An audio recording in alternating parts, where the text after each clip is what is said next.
¿Sabes cuál fue el primer coche con cinturón de seguridad? ¿O con airbag? ¿O el primer eléctrico? ¿O el primer híbrido? Y así hasta 12, porque hemos seleccionado 12 pioneros que fueron los primeros en algo. Y a pesar de ello, algunos son casi desconocidos. Y os lo digo siempre, os voy a sorprender. Bienvenido, Garaje Hermético. Enciérrate con nosotros.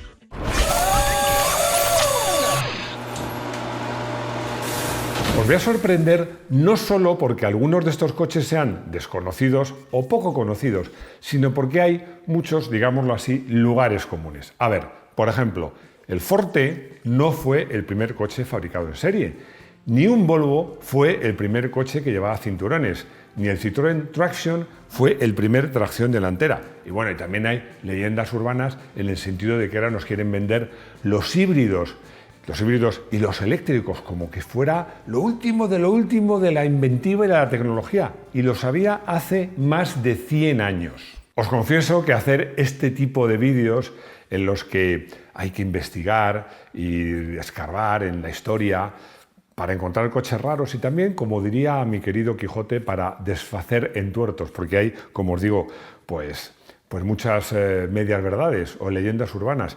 Además, también os digo una cosa, esto yo aprendo un montón, porque es que yo mismo me sorprendo, lo reconozco. Por ejemplo, si antes de hacer este guión me decís o me pedís, oye, dinos una marca que consideres que es bastante innovadora, nunca hubiera dicho Oldsmobile. Y resulta que 1 de cada 4 coches de esta lista es de esta marca. Y es que, como dice la canción que a mí me gusta tanto de Pedro Navajas, la vida te da sorpresas, sorpresas te da la vida. ¡Ay, Dios! Vaya, hoy estás poético, mal empezamos, hombre. No. Bueno, empezamos bien, pero voy a hacer caso a Rodrigo, vamos a empezar por esta lista, que si no nos alargamos mucho, por orden cronológico esta vez. Flocken Electrowagen. Primer coche eléctrico. Muchos aficionados se olvidan de que en los comienzos del automóvil los vehículos eléctricos eran muy habituales. Os diría que incluso más habituales que los motores de explosión. Bueno, el motivo, yo os diría que el mismo motivo que hoy día hace que haya un montón de nuevas marcas de coches eléctricos. Es muy sencillo. Fabricar un motor de combustión interna, yo diría que también diseñar un motor y fabricarlo es caro y complicado. No está al alcance de cualquiera. Ahora, fabricar un coche, comprar un motor a un proveedor y unas baterías a otro, eso es muy fácil. Hoy día, y lo era también a finales del siglo XIX. Bueno, como os digo, además, en el año 1988, que es cuando aparece este coche, pues ya había muchos tranvías y autobuses en las grandes ciudades movidas por motores eléctricos, que sustituían con ventaja a los motores de vapor, porque no se había todavía extendido los motores térmicos. Claro, los motores de vapor, ya os digo, que quemaban carbón, leña, de todo, eran unas auténticas máquinas de contaminar. Así que este señor, el señor Flocken, ¿qué es lo que hizo? Hizo algo muy sencillo. Cogió una carrocería prácticamente, si veis las fotos que os estará poniendo Rodrigo, prácticamente era una calesa de caballos. Le puso un motor de 0,7 kilovatios y le puso una batería de 100 kilos, que ya existían baterías. Y bueno, pues así nació el que es considerado el primer coche eléctrico de la historia. Lohner Porsche Semper Vivus. Primer híbrido, y tengo que contenerme la risa porque me hace mucha gracia que ahora nos quieren vender los híbridos como lo último en tecnología. Bueno, es que esto es lo más reciente, es fantástico. Lo último. Bueno, pues en el año 1900 ya había coches híbridos y además pues los inventó un señor que conocéis, el señor Porsche, que se adelantó a Toyota haciendo un híbrido nada menos que 100 años. ¿Por qué?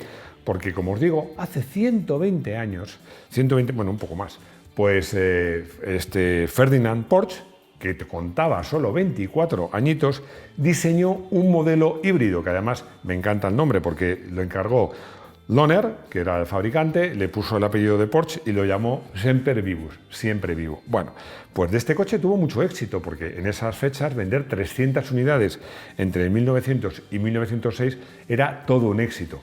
Además, era muy innovador porque hoy día este coche no le llamarían, las marcas no le llamarían híbrido, le llamarían eléctrico de autonomía extendida. ¿Por qué? porque este coche, el motor eléctrico era el que movía las ruedas. A través de unas baterías movía las ruedas. Y el motor térmico hacía de generador para las baterías. No movía directamente las ruedas. Osmobile Curvette Dash. Primer coche fabricado en serie, porque ni yo ni nadie le quitamos el mérito al Forte de ser el primer coche de masas. Un coche que motorizó a Estados Unidos, bueno, y medio mundo, porque era muy barato. Y era muy barato, entre otras cosas, porque se fabricaba en serie. Pero no fue el primer modelo fabricado en serie. Ese mérito le corresponde a este coche, al Oldsmobile Curvette Dash, que era un modelo técnicamente mucho más atrasado que el Forte. De hecho, tenía un motor monocilíndrico de 1560 centímetros cúbicos. El Forte tenía un tetracilíndrico.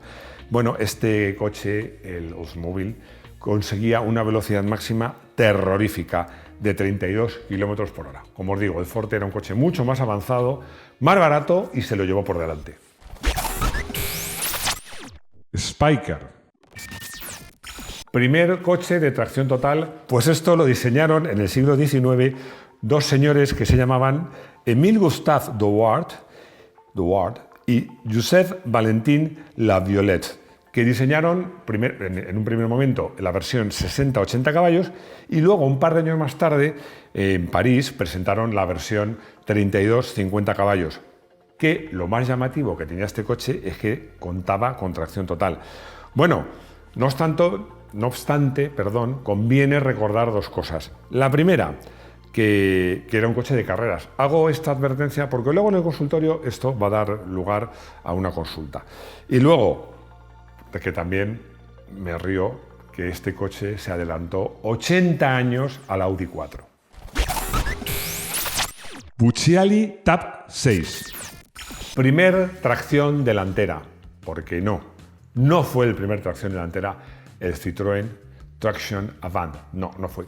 Podríamos decir que es el primer tracción delantera fabricado en series relativamente grandes y sobre todo, junto con el Mini, en expandir y hacer enormemente popular, como lo es hoy día, el uso de la tracción delantera. Pero el primer coche en serie, aunque no fueran grandes series, fabricado con tracción delantera fue este Bucciali, por cierto, que me parece precioso, TAV6, que se presentó en el Salón de París en el año 1922. Está a punto de decir 1992. 1922. Bueno, que tenía muchas innovaciones, entre ellas la tracción delantera, pero era un sistema algo delicado, algo complicado y fue el verdadero talón de Aquiles del coche. Aunque insisto, bueno, es un coche hoy día cotizadísimo y para mí muy bonito. Lancia Lambda.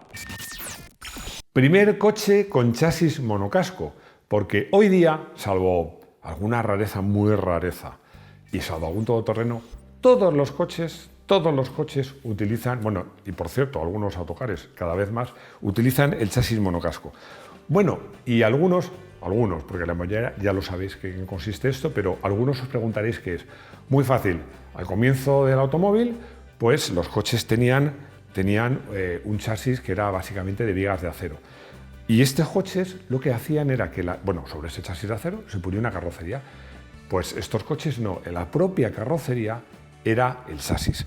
Bueno, fijaros hasta qué punto las marcas fabricaban los coches con el chasis separado, que es que normalmente, sobre todo al principio, hablo pues antes de la Primera Guerra Mundial, incluso después, sobre todo las marcas de lujo, vendían sus coches sin carrocería. Lo que hacían la gente, que entonces eran pues, gente adinerada y compraba coches, compraba el chasis con el motor y entonces buscaba un carrocero, el mismo que seguramente le había hecho carruajes de caballos, para que, como se decía entonces, vistiese al coche, ¿no? Y le pusiera una carrocería pues, a gusto del consumidor. Bueno, como os decía, la ventaja de un chasis monocasco, en el que la propia carrocería es el chasis, son importantes. La primera es más rígido, la segunda pesa menos y la tercera es que puedes rebajar los elementos de la carrocería en altura, hacer el coche más bajito. Bueno, tras este Lancia Lambda, que como os digo fue el primero, coches muy notables usaron este sistema. Yo por citar a dos, voy a citar al Chrysler Airflow y por supuesto, al que hemos citado antes, Traction Avant. Stover Gref Jr. Primero con 4 ruedas directrices. En el año 1931, el fabricante alemán Stoeber fabricó un modelo, un todoterreno militar que tenía 4 ruedas motrices, pero una cosa muy particular de este coche es que también tenía 4 ruedas directrices, que en este caso la idea era hacer el coche más manejable a baja velocidad. De hecho, el sistema a partir de 35 kilómetros se desconectaba. Bueno, esta misma tecnología se aplicó a modelos posteriores, como fue el Stoeber R180 y el R200, que en algunos casos eran vendidos como BMW 325 y se vendieron entre 1936 y 1940.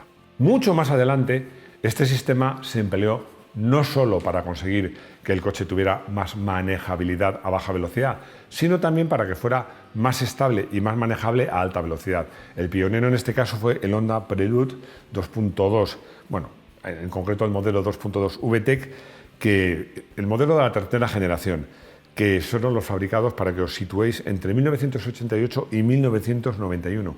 Era un sistema mecánico muy eficiente, el coche iba francamente bien, pero bueno, luego entró la electrónica, hubo muchos modelos con este sistema gestionado eléctricamente y hoy día lo usan muchos modelos, incluso muchos modelos de Porsche. Saab GT 750. Primer coche con cinturones de seguridad. Y aquí hablamos de otro error frecuente entre los aficionados, porque todo el mundo, pues cuando piensa en los inicios del cinturón de seguridad, lo asocia con Volvo. Bueno, no le falta razón, de alguna manera, porque fue un ingeniero de Volvo que se llamaba Nils Bohlin el que inventó el cinturón de seguridad, pero con 3 puntos de anclaje. Además lo patentó en 1959, se sabe incluso el número de patente, es la 3.043.625. Lo que es cierto es que Volvo, que era el propietario de la patente, pues generosamente liberó esa patente y todos los coches acabaron llevando cinturón hasta hoy día. Pero todo eso no impide que el primer coche vendido en serie con cinturones fuera este Saab GT 750. Sin duda, un gran olvidado. Mercedes-Benz W111. Primero con zonas deformables. Y es que, aunque Volvo tiene fama justamente ganada de una marca que se preocupa por la seguridad, hay otra marca, como es Mercedes, que ha trabajado mucho, pero mucho, yo diría que tanto, no voy a decir que más, pero al menos tanto como Volvo, el tema de la seguridad. Y las zonas deformables, pues bueno, fue Mercedes el primero que las utilizó. Son unas grandes desconocidas, porque en mi opinión han aportado tanto a la seguridad, yo me atrevería a decir, pues casi tanto como los propios cinturones o hasta los airbags. ¿Y qué son? Pues es muy sencillo. Lo que consiste esto es que se hace lo que se llama la célula habitable, es decir, toda la parte del habitáculo se hace con materiales muy rígidos, con vigas de acero muy rígidas, y tanto el capó como la parte trasera del maletero ofician, pues, como vamos a decirlo así, de cojines que absorben la energía en el choque. Yo cuando explico esto, me habré repetido, no me lo ha dicho Rodrigo, pero seguro que me lo habría dicho, cuento siempre una anécdota, porque me acuerdo que vi un choque de alcance entre un R18 y un SEAT 124, coches de 2 generaciones muy diferentes. A simple vista, el R18 parecía que tenía mucho, porque el maletero había desaparecido, y el 124 parecía que tenía poco, porque no se había abollado mucho el morro, pero cuando entrabas en detalle, veías que el R18, tanto las puertas delanteras como traseras, abrían perfectamente. Lo que es la célula habitable no se había deformado ni lo más mínimo. ¿Por qué? Porque el maletero había absorbido la energía del golpe. En cambio, en el 124, que aparentemente el morro no estaba muy deformado, no abría ni la puerta delantera ni la trasera. Todo el chasis se había deformado. Bueno, esos son las zonas deformables. Oldsmobile Jetfire Turbo. El primer coche con turbo, porque no fue BMW, no fue Porsche y no fue Saab la primera marca que utilizó un coche con motor turbo. Pues muchos pensaréis, o muchos mejor dicho, no habréis pensado que podría haber sido una marca americana. Y de hecho, pues fue Oldsmobile. ¿Por qué? Porque bueno, pues lanzó un coche, ojo, en el año 1962, que era el Jetfire, bueno, que tenía un motor para lo que se estilaba en Estados Unidos en esa época, un motor pequeño y por tanto relativamente poco potente, de 3,5 litros. ¿Y qué hicieron para potenciarlo? Pues muy sencillo, le metieron un turbo y consiguieron 2 resultados. Un motor mucho más potente de 215 caballos y muchos problemas porque aquí hablamos de los albores del motor turbo. ¿Por qué? Bueno, porque no se les ocurrió que al poner turbo en coche, ya sabéis que el turbo comprime el aire antes de entrar en el motor, si metes aire comprimido y le comprimes también un montón, pues llegan los problemas. Los motores turbos tienen una compresión más baja. Esto le había mantenido la compresión, con lo cual el motor, cuando le exigías, se sobrecalentaba. Incluso para evitar el problema, pues instalaron una inyección de agua. Bueno, el coche era complicadísimo. Solo se vendieron 9.607 unidades, de las cuales quedan poquísimas, porque algunas fenecieron en acto de servicio y otras, sus dueños, directamente le quitaron el turbo. Así que si encuentras una, has encontrado un mirlo blanco. Mercedes Clase S. El primero con ABS. Os hago una reflexión. Qué bruto es el ser humano. Y me diréis, ¿qué tiene que ver esto con el ABS? Pues lo voy a explicar. Porque en un principio, Mercedes aplicó el ABS, fue la primera marca en usarlo, consiguió el efecto contrario. Resulta que los conductores que llevaban coches con sistema ABS tenían más accidentes que los que no lo llevaban. ¿Por qué? Bueno, porque pensaban que tenían unos superfrenos, en realidad tienen unos superfrenos, pero claro, el ABS no hace milagros. Si llegas a una curva de 40 a 120 y frenas 20 metros antes, da igual que lleves ABS o no lleves ABS. No bloquearás las ruedas, pero no entras. Bueno, esto ya pues se solucionó, la gente empezó a entender que era un margen, o sea, te daba un margen extra de seguridad, pero no permitía frenadas de coches de carreras. Bueno, este invento realmente no nació en la automoción, nació en la aviación, porque cuando un avión aterriza, un avión pesa un montón de toneladas, sobre todo en mojado, pues claro, la pista es cortita, aplicaban los frenos, si se bloqueaban las ruedas, pues el avión hacía trompos, no, bueno, os podéis imaginar que es un avión haciendo trompos. Así que tenía el sistema ABS que realmente, pues, como os digo, empezó a usarse en los aviones y luego, pues, Mercedes lo empezó a aplicar en los coches. Al principio, pues, era un sistema bastante simplón. Incluso notabas los clic, clic, clic de frenar y desfrenar del coche. Hoy día han progresado una barbaridad y son muy, muy eficaces. Oldsmobile Toronado. Primer coche con airbag y un coche que me gusta muchísimo. Este coupé americano que me parece precioso, que tiene un motor V8 enorme y además tracción delantera, fue el primer coche vendido en serie con airbag. Además eran unas bolsas gigantescas que se inflaban para proteger la cabeza, el torso y las rodillas. Además, en un principio incluso se pensó en utilizar como sustituto, no como complemento a los cinturones. Bueno, todo esto os sonará. Luego se hicieron muchas mejoras porque incluso en ocasiones podía resultar hasta peligroso, pero el hecho cierto es que, bueno, pues el primer coche con airbag fue este coche y luego evolucionó los airbags muy rápido. Hay muchos tipos. De hecho, estoy pensando, a ver qué os parece, hacer un vídeo precisamente sobre airbags. La conclusión es que hoy día todas las marcas, yo os diría que todas, presumen de ser, pues, tener una tecnología a la última y muy innovadora. A mí me hace gracia porque si os fijáis, esta lista que hemos hecho hoy empieza en el año 1888 y acaba en el año 1973. Lo tenía claro, el coche del día hoy, que ya lo ha sido otra vez, pero no me importa, es el Oldsmobile Toronado. Un coche que descubrí a través de una maqueta de 1.43 de la marca española Autopilot. Yo tenía un montón, eran maquetas, no eran maquetas, miniaturas realmente. Bueno, me enamoré de la estética de ese coche y me encantaba. Y luego con el tiempo fui descubriendo pues muchas innovaciones que tenía, como el hecho muy raro en un coche americano de esa época y con esa cilindrada de ser tracción delantera.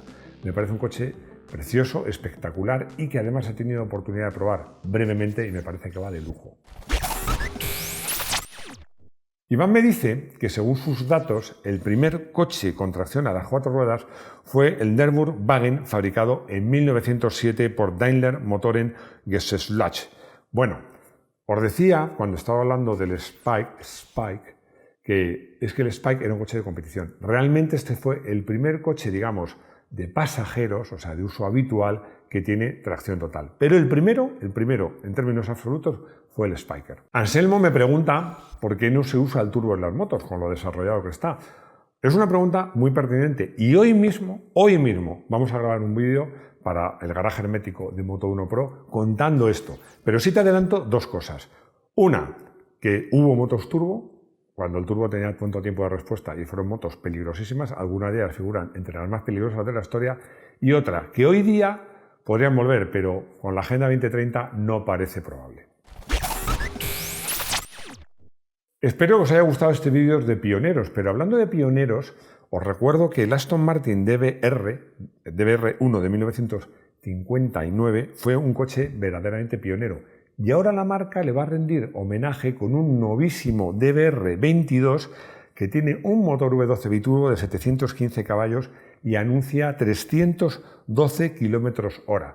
Todo esto lo podéis leer en el artículo que ha hecho Luis Alberto Izquierdo en nuestra web, que, como sabéis, os lo aconsejo. Como también aconsejo a los que os gustan las motos que vayáis al canal de YouTube de Moto1 Pro, porque, por ejemplo, hemos hecho un vídeo recientemente que me encantaría que vierais y que opinarais, que es acerca de cuál ha sido el mejor piloto de todos los tiempos. Por cierto, si te gusta MotoGP, ya sabes que todos los lunes tenemos diálogos sobre ruedas hablando sobre MotoGP. Y bueno, y no quiero dejar de recordaros que tenemos un área de miembros de pago, solo 0,99 € al mes, donde hablo a veces de cosas muy personales, como uno de los últimos vídeos que he hecho, que os cuento cuáles son mis 10 coches de slot favoritos y por qué. Bueno, es un vídeo que os ha gustado mucho. Y nada más, pues muchas gracias por estar ahí, por vernos, por seguirnos y espero veros de nuevo en nuestro garaje hermético. Hasta pronto.